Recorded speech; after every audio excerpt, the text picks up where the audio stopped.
Glória a Deus. Abacuque, capítulo de número 3. É a mensagem que Deus ministrou ao meu coração e eu gostaria de compartilhar com meus amados irmãos. Abacuque 3, versículo 1 está dizendo assim: oração do profeta Abacuque, conforme Sigionote. Ouvi, Senhor, a tua palavra e temi. Aviva, ó Senhor, a tua obra no meio dos anos, e no meio dos anos faze-a conhecida. Na ira, lembra-te da misericórdia. Vale o amém dos irmãos? Amém? Glória a Deus. Senhor nosso Deus, querido e amado Pai, obrigado por esta maravilhosa oportunidade. Abençoa o teu povo que está aqui sedento para ouvir a tua palavra, a tua voz. Fala conosco, Senhor. Faça com que esta palavra pregada não só entre nos nossos ouvidos, mas que ela entre na nossa alma e cause uma revolução na nossa vida. Nós oramos agradecidos no nome de Jesus. Amém e amém, Jesus. Por favor, vocês podem tomar o assento no nome de Jesus. Meus amados irmãos, uma palavra tão objetiva e maravilhosa como essa, ela tem tudo a ver conosco, porque esta palavra que nós acabamos de ler, que está introduzida no livro do profeta Abacuque, ela é um chamar da atenção para nós que somos o povo de Deus. Não só para nós que somos o povo de Deus, mas primeiro nós precisamos de lembrar do contexto pelo qual o profeta Abacuque profetiza. Ele profetiza no meio de uma sociedade chamada povo de Deus, Judá, que estava vivendo uma vida de, primeiro, iniquidade. Segundo, que estava vivendo uma vida de opressão, uma vida de contendas, uma vida que estava realmente afastada da presença do Senhor. E com tudo isso que nós presenciamos, mais uma vez, o povo de Israel, que aqui é representado por Judá, nós vamos presenciar este povo longe da presença de Deus e sofrendo consequências. Capítulo de número 1, nós vamos presenciar o profeta tentando chamar a atenção de Deus. É isso que acontece conosco quando nós fazemos uma ação que, como cristãos, deve ser praticada diariamente, que é a oração. A oração é conversar com Deus, mas também chamar a atenção de Deus ao nosso favor. É falar com Deus, é enaltecer o Senhor, é magnificar quem é Deus, mas chamar a presença de Deus para estar conosco, para estar na nossa vida e agindo em prol da nossa vida. Abacuque chamou a atenção de Deus. Olha no versículo 2 que ele diz assim: até quando, Senhor, clamarei eu, e tu não me escutarás? O porquê vem na nossa mente aqui, e talvez na mente racional, na mente limitada de Abacuque, o porquê clamar a Deus e Deus não escutar. Por que Deus não estava escutando o profeta Abacuque, meus irmãos? Será que Deus havia feito a raça humana, feito o povo de Israel e abandonado o povo, ido para bem longe deste povo, e agora não tem como o povo chegar à presença de Deus? É claro que não. Mas nós podemos presenciar, segundo a palavra de Deus, que o fato de Abacuque clamar e não ser escutado, sabe o que era? Porque o povo de Israel havia abandonado a presença de Deus. O povo de Israel havia abandonado servir a Deus com toda a inteireza de coração, com toda a santidade, com todo o seu ser. E o fato de abandonar a presença de Deus, coloca-se uma barreira entre o ser humano e Deus. É isso que o profeta Isaías profetizou quando ele dizia o seguinte, não é? Que as mãos do Senhor não estão encolhidas para não poder o quê? Salvar. Nem os seus ouvidos estão fechados para não poder ouvir. Mas as iniquidades do ser humano, da nação israelita naquela época, estava fazendo divisão entre Deus e o povo. Para o profeta clamar e não ser escutado, é porque o povo estava vivendo em violência, em iniquidade, em pecado, havia abandonado a santidade e a presença de Deus e a maneira pelo qual deveriam estar vivendo, e agora Deus iria escutá-los de forma alguma. E ele aqui vai, chamando a atenção de Deus, e Deus não escuta, até que ele percebe que a profecia que ele estava profetizando estava se cumprindo. Qual era? É que Deus, para chamar a atenção do povo, para que o povo voltasse para ele, o que Deus fez? Suscitou os chamados caldeus, os babilônicos. E este povo, os caldeus, foram e oprimiram o povo de Israel. E nós percebemos e podemos presenciar aqui que ele profetizou em Judá durante o reinado de Joaquim, antes da invasão de Nabucodonosor. Quando ele profetiza isso e vê acontecendo, ele realmente está agora, estupefato, ou seja, ele se assusta, porque ele profetiza algo que não estava acontecendo, mas agora presencia algo que a profecia que Deus usou a vida dele para profetizar está realmente acontecendo. O povo não se volta para Deus, e aí o que acontece? Entra Nabucodonosor, os caldeus, e começa a dominar e a tomar posse das terras e levar o povo cativo para a Babilônia. Agora então, nós presenciamos que ele já tem uma outra visão, que a visão agora do profeta Abacuque é a visão que Deus não estava escutando, porque o povo estava em rebeldia, e agora Deus manda os caldeus para chamar a atenção do povo, mas ele não desiste, e esse tem que ser o nosso clamor, é o tema que eu gostaria de trabalhar com vocês, não é? O clamor que não pode cessar. Dentro de nós tem que ter um clamor que não pode cessar, irmãos.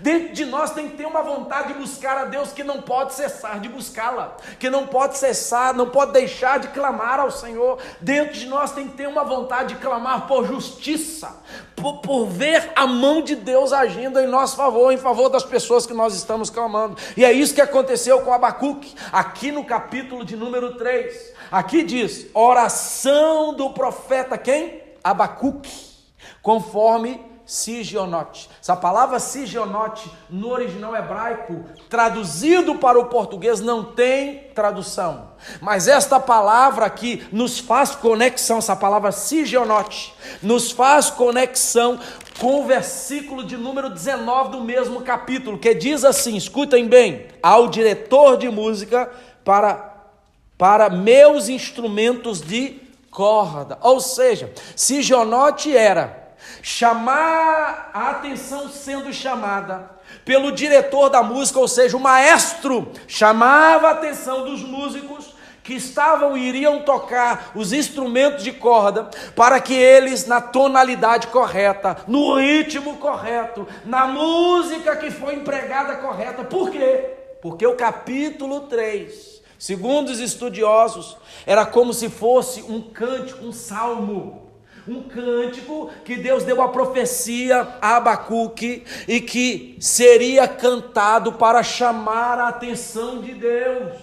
E agora o que acontece? Abacuque diz assim, a oração que estou fazendo, e que agora o mestre da música, que é o maestro, vai convocar todos aqueles que tocam instrumento de corda, e agora eles vão começar a tocar, e nós vamos começar a cantar, para chamar a atenção de Deus. É a oração, é o clamor que não pode cessar. E quando nós chamamos a atenção de Deus, queridos, aleluia, coisas extraordinárias, miraculosas e maravilhosas acontecem. Olha o que é a oração, o clamor, o hino que eles estavam cantando pela boca primeiro do profeta e depois do povo, iria fazer com que a ação de Deus acontecesse. Olha o versículo 2, ouvi, Senhor, a tua palavra e eu temi.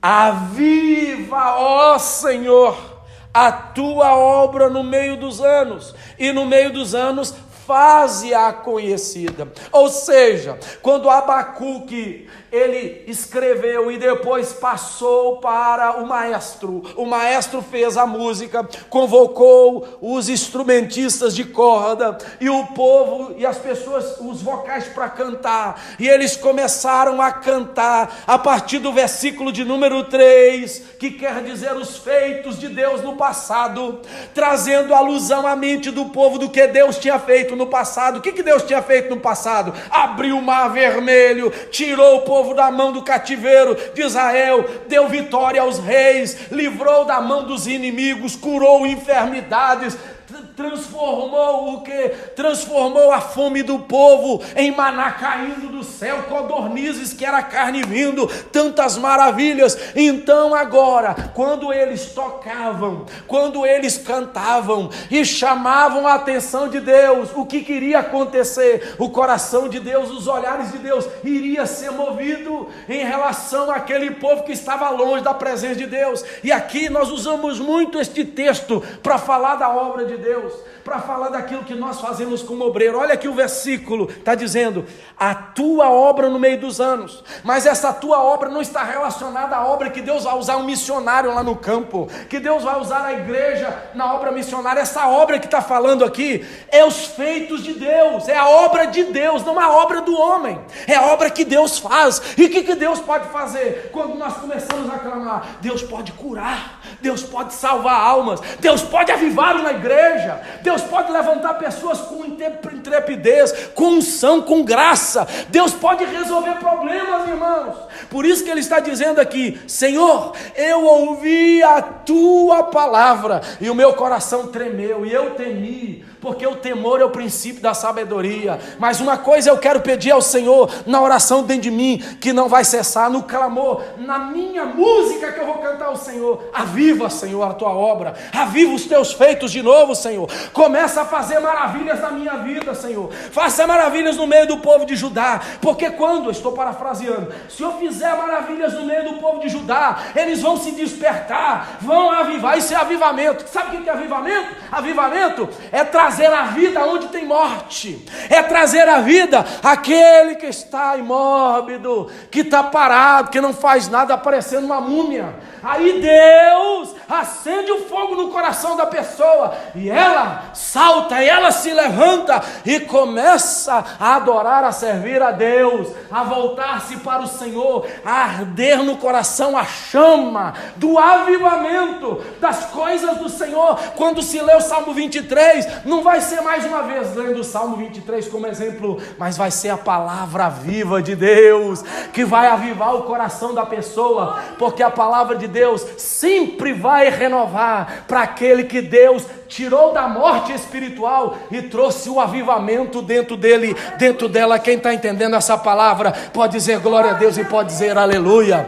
É isso que ele queria para o povo, é esse o desejo que você tem que querer para a tua vida. Senhor, a oração que não pode cessar em mim é: aviva primeiro a minha vida, aviva a tua obra na minha vida, porque nós temos, irmãos e irmãs, um desejo ferrenho, um desejo incessante de ver coisas acontecendo na nossa vida.